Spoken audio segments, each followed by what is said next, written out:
Ayer la Agencia Nacional de Seguridad de los Estados Unidos confirmó que hubo hackeo ruso de los sistemas electorales de ese país.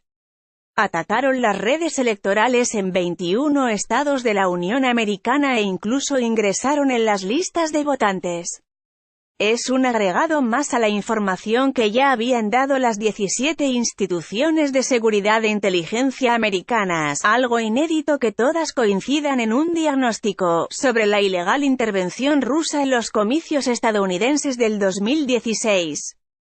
Hubo hackeo, pero también utilización de redes establecidas, como Facebook y Twitter desde servidores y cuentas establecidas, la mayoría de ellas en Europa del Este y Asia, bombardear a los usuarios con noticias falsas, las famosas fake news, en detrimento de Hillary Clinton y el gobierno de Barack Obama.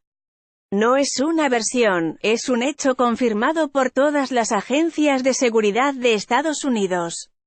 La comisión investigadora que encabezada Robert Mueller, el exdirector del FBI, lo que quiere establecer no es si hubo intervención rusa en las elecciones, porque eso ya está comprobado. Lo que quiere saber es si la campaña de Trump, sus funcionarios y él mismo, se coludieron o no con los rusos.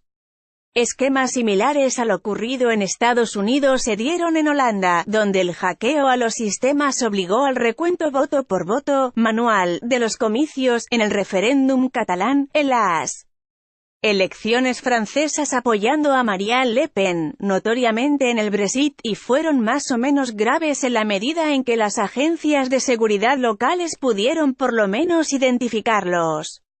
¿Qué buscan esas intervenciones? Romper los esquemas de globalización. En todos los casos en que se ha presentado fue para favorecer a quienes están en contra de la globalización, los anticomunitarios en Gran Bretaña, los separatistas catalanes, el Frente Nacional en Francia, las corrientes de ultraderecha en Holanda y evidentemente Donald Trump en Estados Unidos. ¿Por qué podrían estar interesados en intervenir en México? Porque somos el principal socio comercial de Estados Unidos, somos parte del principal acuerdo comercial global, el del TLC, en su momento de mayor debilidad institucional, y porque tenemos 3.000 kilómetros de frontera con el país más poderoso del mundo y millones de compatriotas viviendo dentro de ese país. La tentación de influir en nuestro proceso electoral debe ser muy grande y además se puede realizar con costos políticos y económicos bajísimos, según las agencias estadounidenses. El mecanismo de intervención en sus propias elecciones no debe haber sobrepasado el $1.000.000. Andrés Manuel López Obrador ha tomado a chunga el tema, esperando en las costas veracruzanas el submarino que le traiga el oro de Moscú. No entiende que tendría que ser el principal interesado en que se investigara y se impidiera ese tipo de intervención, que lo tendría de principal beneficiario pero que lo convertiría también en el principal sospechoso. En este caso sí se debe mirar en el espejo de Trump, y comprobar cómo la trama rusa perseguirá, si es que no termina en un impeachment, a toda su administración. Imaginemos por otra parte, que haya un hackeo en los sistemas electorales en la propia jornada electoral. Que se caiga el sistema.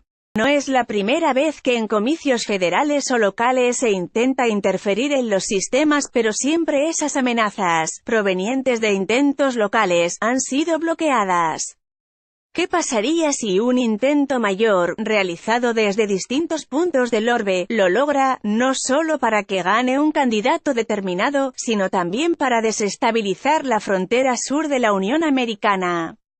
¿Cuál fue la estrategia que según Vladimir Putin estableció Estados Unidos para debilitar a Rusia, y de ahí su odio a Hillary, desestabilizar y crear rupturas en las ex-repúblicas soviéticas, desde Ucrania hasta Kazajistán? ¿Cuál sería la medida de reciprocidad que podría tomar Rusia? Hacer lo mismo en la frontera sur de Estados Unidos y en otras naciones de la región. En su patio trasero, hemos vuelto la mirada tan hacia adentro que nos hemos olvidado del peso que nuestro país tiene en él. concierto internacional, del espacio geopolítico en el que vivimos, de la influencia que tenemos en la economía global, del tipo de relación que, con o sin Trump, tenemos con Estados Unidos, pero tampoco estamos viendo lo que está sucediendo en el mundo y las repercusiones sobre nuestra realidad. Nuestros políticos y partidos se han vuelto en la mayoría de los casos provincianos, hablen o no inglés.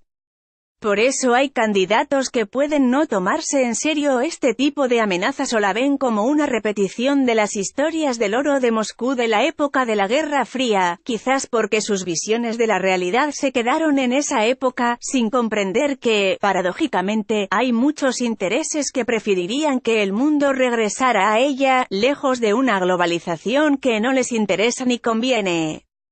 Por cierto, también hay otra intervención, de diferente tipo, que podemos tener en el proceso electoral, la de Estados Unidos, pero esa es otra historia, ya la contaremos.